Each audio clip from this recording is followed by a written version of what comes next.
वचन्माद्यस्य श्रुतिसुनयमानैकविषयात् तन्त्रस्तन्त्रज्ञो गुरुरपि गुरोर्यश्च जगताम् विमूढा यत्तत्त्वं प्रकटमिह वेत्तुं सुमनसो मुकुन्दं ध्यायामापहतं तं स्वमहसा सर्वविघ्नः प्रशमनं सर्वसिद्धिकरं परं सर्वजीवप्रणेतारं वन्दे विजयतं हरिं करोतु मम कल्याणं हरिर्हयमुखाविदः गुरुश्च मध्वनामा मे वरदोऽस्तु निरन्तरं वाणिते करवण्यम्बचरणोरति सर्वदा मद्वाक्यसरणीर्भूयात् श्रीमदाचार्यभावग समाश्रये गुरुं भक्त्या महाविश्वासपूर्वकं निक्षेपे ಸರ್ವಭಾರಾಂಶ್ಚ ಗುರು ಶ್ರೀಪಾದಪಂಕಜೇ. ಇಲ್ಲಿವರೆಗೂ ಬ್ರಹ್ಮಾಂಡ ಪುರಾಣದಲ್ಲಿ ಅನೇಕ ವಿಷಯಗಳನ್ನ ಬೃಹಸ್ಪತ್ಯಾಚಾರ್ಯರು ನಮಗೆ ತಿಳಿಸ್ತಾ ಇದ್ದಾರೆ. ಬೃಹಸ್ಪತಿರುವಾಚ ಅತ ಊರ್ಧ್ವಂ ಪ್ರವಕ್ಷ್ಯಾಮಿ ಶ್ರಾದ್ದಕರ್ಮಾಣಿ ಪೂಜಿತಂ ಕಾಮ್ಯಂ ನೈಮಿತ್ತಿಕ. ಅಂದ್ರೆ ಶ್ರಾದ್ದ ನಾವೇನು ಮಾಡ್ತಾ ಇದ್ದೀವಲ್ಲ, ಆ ಶ್ರಾದ್ದದಲ್ಲಿ ಕಾಮ್ಯ ಶ್ರಾದ್ದ, ನೈಮಿತ್ತಿಕ ಶ್ರಾದ್ದ ಅಂತ ವಿಭಾಗವನ್ನ ಮಾಡಿದ್ದಾರೆ. ಈ ವಿಭಾಗದಲ್ಲಿ ಅಷ್ಟಕ ಶ್ರಾದ್ದ ಅಂತ ಬರುತ್ತೆ, ಅನ್ವಷ್ಟಕ ಶ್ರಾದ್ದ ಅಂತ ಇದೆ. ಹೀಗೆಲ್ಲ ವಿಭಾಗವನ್ನ ಮಾಡಿದ್ದಾರೆ. ಶುಕ್ಲ ಪಕ್ಷದಕ್ಕಿಂತಲೂ ಕೃಷ್ಣ ಪಕ್ಷದಲ್ಲಿ ಮಾಡುವಂತಹ ಶ್ರಾದ್ದ ಇದೆ ಅಲ್ಲ, ಅದು ಭಾರೀ ಶ್ರೇಷ್ಠವಾಗಿರುವಂಥದ್ದು. ಪ್ರಜಾಪತಿಯ ಪ್ರೀತ್ಯರ್ಥಕವಾಗಿ ಅಷ್ಟಕ ಶ್ರಾದ್ದವನ್ನ, ವಿಶ್ವೇ ದೇವತೆಗಳ ಮೂರನೇ ಅಷ್ಟಕ ಕರ್ಮ ಅದು ಪ್ರಾಪ್ತಿಯಾಗಿರುವಂಥದ್ದು. ಮೊದಲನೇ ಕರ್ಮವನ್ನ ಅಪೂಪ ಹವಿಸ್ಸಿನಿಂದ, ಅನಾರಸ ಅತಿರಸ ಅಂತ ಕರೀತಾರೆ, ಆ ಅಪೂಪದ ಹವಿಸ್ಸಿನಿಂದ ಅವಶ್ಯವಾಗಿ ಮಾಡಬೇಕಪ್ಪ. ಅಷ್ಟಕ ಕರ್ಮವನ್ನ ಶಾಖ ದ್ರವ್ಯದಿಂದ, ತರಕಾರಿಗಳಿಂದ ಅವಶ್ಯವಾಗಿ ಮಾಡಬೇಕು. ಇದನ್ನೆಲ್ಲ ಬಹಳ ವಿಸ್ತಾರವಾಗಿ ತಿಳಿಸ್ತಾರೆ. ಇನ್ನು ಮುಖ್ಯವಾಗಿ ಶ್ರೇಯಸ್ಸನ್ನ ಬಯಸಬೇಕಾಗಿರುವಂತಹ ಯಾವುದೇ ವ್ಯಕ್ತಿಯಾಗಿರಬಹುದು, ಅವನು ಈ ಶ್ರಾದ್ದಾದಿ ಕರ್ಮಗಳನ್ನ ವಿಹಿತವಾಗಿ ಮಾಡೋದ್ರಿಂದ ಏನ್ ಪಡಿತಾನವನು? ಪುಷ್ಟಿಂ ಪ್ರಜಾಂ ಸ್ಮೃತಿಂ ಮೇಧಾಂ. ಪುಷ್ಟಿಯನ್ನ ಪಡಿತಾನೆ, ಪ್ರಜಾ ಒಳ್ಳೆಯ ಸಂತತಿಯನ್ನ ಪಡಿತಾನೆ, ಐಶ್ವರ್ಯವನ್ನ ಪಡಿತಾನೆ ಅಂತ ಬ್ರಹ್ಮಾಂಡ ಪುರಾಣ ನಮಗೆ ತಿಳಿಸ್ತಾ ಇದೆ. ಕುರ್ವಾಣಃ ಪೂಜನಂ ಚಾಸು ಸರ್ವಂ ಪೂರ್ಣ ಸಮಶ್ನುತೆ. ಪಿತೃಪೂಜೆಯನ್ನ ಯಾರು ಮಾಡ್ತಾನೋ ಅವನು ಎಲ್ಲಾ ರೀತಿಯ ಸುಖವನ್ನ ಪಡಿತಾನೆ. ಅದರಲ್ಲೂ 15 ದಿವಸ ಇದೆ. ನಮಗೆಲ್ಲ ಗೊತ್ತು, ಪಕ್ಷ ಮಾಸದಲ್ಲಿ 15 ದಿವಸ ಇದೆ. 15 ದಿವಸನೂ ಮಾಡಬೇಕು ಅಂತ ಇದೆ. 15 ದಿವಸದಲ್ಲಿ ಒಂದೊಂದು ದಿವಸ ಮಾಡಿದ್ರೆ ಏನು ಫಲ? 15 ದಿವಸನೂ ಮಾಡಬೇಕು ಪಕ್ಷ ಶ್ರಾದ್ದವನ್ನ ಅಂತ ಹೇಳ್ತಾರೆ. ಅದನ್ನು ಮಾಡೋದ್ರಿಂದ ಬರುವಂತಹ ಫಲ ಏನು ಅಂತ ತಿಳಿಸ್ತಾರೆ. ಪ್ರತಿಪದಾ ದಿವಸದಲ್ಲಿ ಯಾರು ಮಾಡ್ತಾರೋ ಅವನಿಗೇನಾಗತ್ತೆ? ಧನ ಪ್ರಾಪ್ತಿಯಾಗತ್ತೆ. ಪ್ರತಿಪದಾ ಧನಲಾಭಾಯ ಲಬ್ಧಂ ಚಾಸ್ಯನ ನಶ್ಯತಿ. ನೋಡಿ, ಅಂದ್ರೆ ಮೊದಲನೇ ದಿವಸ ಪಾಡ್ಯ ದಿವಸ ಶ್ರಾದ್ದವನ್ನ ಮಾಡೋದ್ರಿಂದ, ಪಕ್ಷ ಶ್ರಾದ್ದವನ್ನ ಮಾಡೋದ್ರಿಂದ ವಿಶೇಷವಾಗಿ ಅವನಿಗೆ ಧನ ಪ್ರಾಪ್ತಿಯಾಗತ್ತೆ. ದ್ವಿತೀಯ ಎರಡನೇ ದಿವಸ, ದ್ವಿತೀಯ ದಿವಸ ಮಾಡೋದ್ರಿಂದ ದ್ವಿಪಾತ್ ಪ್ರಾಣಿಗಳಿಗೆ ಅಧಿಪತಿಯಾಗುವಂಥ ಯೋಗ. 2 ಕಾಲಿನ ಪ್ರಾಣಿಗಳೇನಿದ್ದಾವಲ್ಲ ಅವರಿಗೆ ಅಧಿಪತಿಯಾಗುವಂಥ ಯೋಗ. ಇನ್ನು ವರ ಬೇಕು, ನಮಗೆ ಒಳ್ಳೆಯ ವರನ ಅಪೇಕ್ಷೆಯನ್ನ ಪಡಿತಾ ಇದ್ದೀವಿ ಅಂತ ಅನ್ನೋಂಥವರಿಗೆ ತೃತೀಯ ತಿಥಿ ಅದು ಭಾರಿ ಶ್ರೇಷ್ಠವಾದದ್ದು ಅಂತಾರೆ. ವರಾರ್ಥಿನಾಂ ತೃತೀಯಾಂತೂ. ಒಳ್ಳೆಯ ವರ ಮಗಳಿಗೋ ತಂಗಿಗೋ ಯಾರಿಗೋ ವಿವಾಹ ಆಗಬೇಕಾಗಿರ್ತದೆ, ಒಳ್ಳೆ ವರನನ್ನ ಹುಡುಕ್ತಿರ್ತಾರೆ. ಈ ಶ್ರಾದ್ದ ಮಾಡೋದ್ರಿಂದ ಪಿತೃದೇವತೆಗಳ ಅನುಗ್ರಹ ಮಾಡಿ ಒಳ್ಳೆಯ ವರ ಅವನಿಗೆ ಸಿಗ್ತಾರೆ. ಇನ್ನು 4ನೇ ತಿಥಿ ಅಂದ್ರೆ ಚತುರ್ಥಿ ಮಾಡೋದ್ರಿಂದ ವರಾರ್ಥಿನಾನ್ ತೃತೀಯಾಂತೂ ಶತ್ರುಘ್ನಿ ಪಾಪನಾಶಿನಿ. ಆ ತಿಥಿ ಮಾಡೋದ್ರಿಂದ ಒಳ್ಳೆಯ ಅವನಿಗೆ ವರ ಅವರಿಗೆ ಸಿಗ್ತಾ ಇದೆ. ಶತ್ರುಗಳ ನಾಶ, ಪಾಪನಾಶ ಆಗ್ತದೆ ಅಂತ ಹೇಳಿದ್ರು. ಇನ್ನು 4ನೇ ತಿಥಿಯಲ್ಲಿ ಮಾಡೋದ್ರಿಂದ ಚತುರ್ಥಿ ಶ್ರಾದ್ದಾಚರಣೆಯಿಂದ ಶತ್ರುಗಳ ರಹಸ್ಯ ಅವನಿಗೆ ತಿಳಿತದಂತೆ ಪಿತೃದೇವತೆಗಳ ಅನುಗ್ರಹದಿಂದ. ಎಷ್ಟೆಲ್ಲ ಹೇಳಿದ್ದಾರೆ ನೋಡಿ. ಚತುರ್ಥ್ಯಾಂತು ಪ್ರಕುರ್ವಾಣಃ ಶತ್ರುಶ್ಚಿದ್ರಾಣಿ ಪಶ್ಯತಿ. ಅಂದ್ರೆ 4ನೇ ತಿಥಿಯಲ್ಲಿ ಮಾಡೋದ್ರಿಂದ ಇವನ ಶತ್ರುಗಳ ಒಂದು ರಹಸ್ಯ ಇವನಿಗೆ ಗೊತ್ತಾಗ್ತದಂತೆ. ಪಂಚಮಿ ದಿವಸ ಮಾಡೋದ್ರಿಂದ ಅತಿಶಯವಾದ ಮಹತೀಂ ಶ್ರಿಯಂ, ಬರೇ ಶ್ರಿಯಂ ಅಂತ ಹೇಳಿಲ್ಲ, ಮಹತೀಂ ಶ್ರಿಯಂ, ದೊಡ್ಡದಾಗಿರುವಂತಹ ಸಂಪತ್ತು ಅವನಿಗೆ 5ನೇ ದಿವಸ ಮಾಡೋದ್ರಿಂದ ಬರ್ತಾ ಇದೆ. ಇನ್ನು ಷಷ್ಟ್ಯಾಂ ಶ್ರಾದ್ದಾನಿ ಕುರ್ವಾಣ, 6ನೇ ದಿವಸ ಷಷ್ಠಿ ದಿವಸ ಶ್ರಾದ್ದ ಮಾಡೋದ್ರಿಂದ ಸಂಪೂಜ್ಯ ಸ್ಯಾತ್ ಪ್ರಯತ್ನತಃ, ಅವನು ವಿಶೇಷವಾಗಿ ಪೂಜ್ಯನಾಗ್ತಾನೆ. ಮಾನ ಮರ್ಯಾದೆ ಮಾಡ್ತಾರೆ, ಕರೆದವನಿಗೆ ಬಹಳ ಒಳ್ಳೆ ಕೆಲಸ ಮಾಡಿ ಅಂತಾರೆ. ಅದು ಪಿತೃದೇವತೆಗಳ ಅನುಗ್ರಹದಿಂದ, ಭಗವಂತನ ಅನುಗ್ರಹದಿಂದ. ವಸು ರುದ್ರ ಆದಿತ್ಯರಲ್ಲಿ ಪ್ರದ್ಯುಮ್ನ ಸಂಕರ್ಷಣ ವಾಸುದೇವ ಅನ್ನುವಂತಹ ರೂಪದಿಂದ ಕೂತು ಭಗವಂತ ಅನುಗ್ರಹವನ್ನು ಮಾಡ್ತಾನೆ.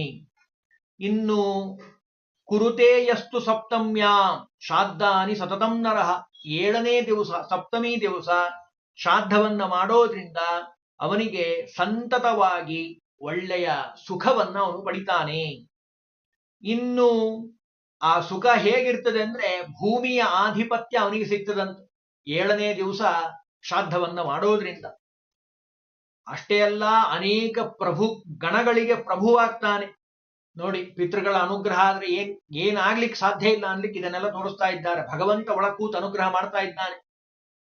ಇನ್ನು ಸಂಪೂರ್ಣಾಂ ವೃದ್ಧಿ ಮಾಪ್ನೋತಿ ಯೋ ಅಷ್ಟಮ್ಯಾಂ ಕುರುತೇ ನರಃ, ಐಶ್ವರ್ಯದ ಅಭಿವೃದ್ಧಿಯಾಗತ್ತೆ.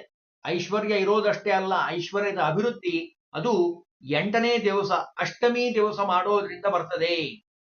ಇನ್ನು ಶ್ರಾದ್ದಂ ನವಮ್ಯಾಂ ಕರ್ತವ್ಯಂ ಐಶ್ವರ್ಯಂ ಸ್ತ್ರೀಶ್ಚ ಕಾಂಕ್ಷತಃ, ಒಳ್ಳೆಯ ಐಶ್ವರ್ಯ ಬೇಕು ಅಥವಾ ವಿವಾಹ ಆಗಬೇಕು, ಕನ್ಯಾಪೇಕ್ಷೆಯಾಗಿರುವಂಥವನು ಯಾರಾದ್ರೂ ಇದ್ರೆ ನವಮಿ ತಿಥಿಯಲ್ಲಿ ಶ್ರಾದ್ದವನ್ನ ಮಾಡೋದ್ರಿಂದ ಅದು ಏನಾಗತ್ತೆ, ವಿಶೇಷವಾಗಿ ಅವನಿಗೆ ಒಳ್ಳೆಯ ಕನ್ಯೆ ದೊರಿತಾ ಇದ್ದಾಳೆ.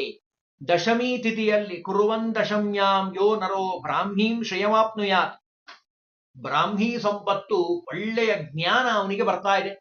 ಅದು ದಶಮಿ ತಿಥಿಯಲ್ಲಿ ಮಾಡೋದ್ರಿಂದ.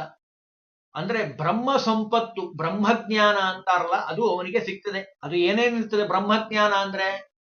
ಬ್ರಹ್ಮಜ್ಞಾನ ಅಂದ್ರೆ ಏನು ಅಂತ ಗೊತ್ತಾಗ್ಬೇಕಲ್ಲ, ಅದಕ್ಕೆ ಹೇಳ್ಬಿಡ್ತದೆ ಬ್ರಹ್ಮಾಂಡ ಪುರಾಣ ಹೇಳುವಂತಹ ಮಾತು.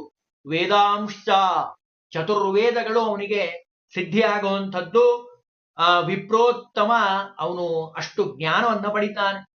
ಏಕಾದಶಿ ಮಾಡೋದ್ರಿಂದ ವಿಶೇಷವಾಗಿ ಐಶ್ವರ್ಯ ಪ್ರಾಪ್ತಿಯಾಗತ್ತೆ.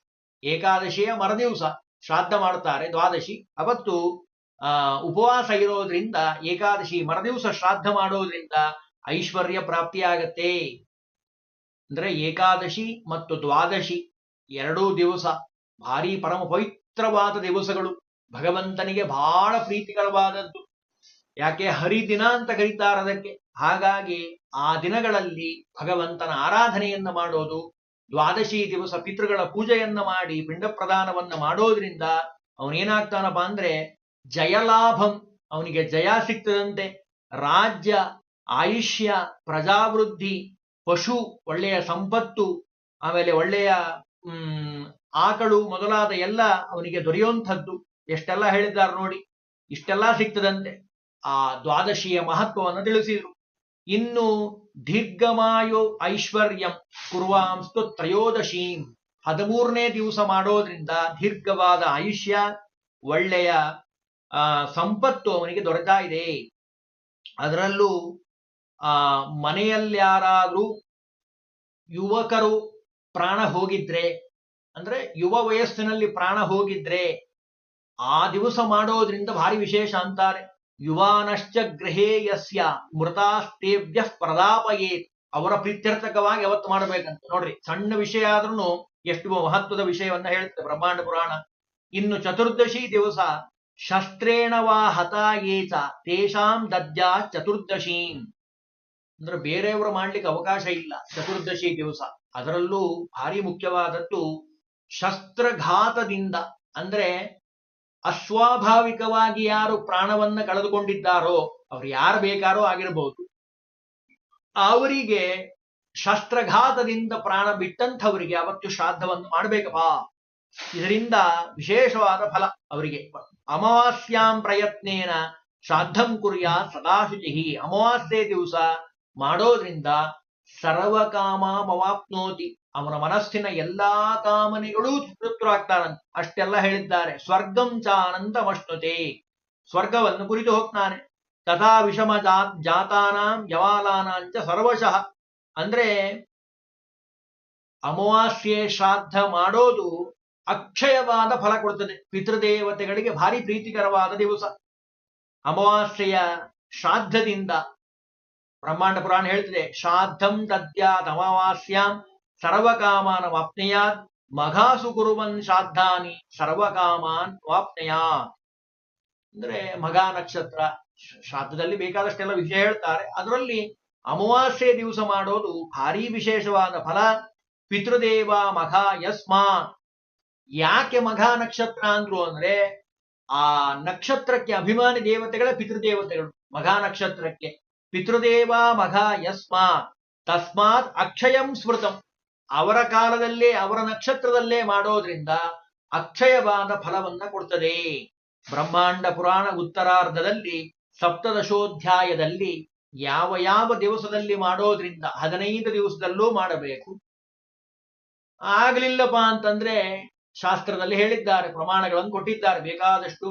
ಅಷ್ಟಮಿ ದಿವಸ ಅಥವಾ ಭರಣಿ ನಕ್ಷತ್ರದ ದಿವಸ ಅಥವಾ ಅಮಾವಾಸ್ಯ ದಿವಸ ವಿಶೇಷವಾಗಿ ಆ ಶ್ರಾದ್ದಾದಿ ಕರ್ಮಗಳನ್ನ ಅಂದ್ರೆ ಪಕ್ಷ ಶ್ರಾದ್ದವನ್ನ ಮಾಡೋದ್ರಿಂದ ಆ ಪಿತೃದೇವತೆಗಳ ಅನುಗ್ರಹ ಪ್ರಾಪ್ತಿಯಾಗತ್ತೆ.